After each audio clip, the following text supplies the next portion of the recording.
வரும் பொடி நடையாக அமெரிக்காவை வலம் வருவோம்.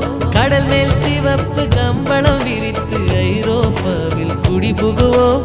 நம் காதலை கவி பாடவே செல்லியின் வைரனின் கல்லறை தோக்கத்தை கலைத்திடுவோம்.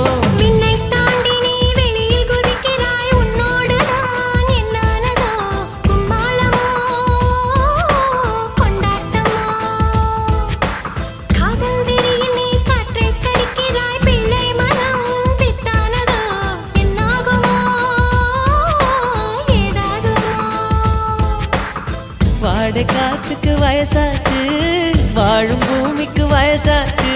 கொடியுகம் போனால் என்ன, காதலுக்கு எப்போதும் வயசாகாது.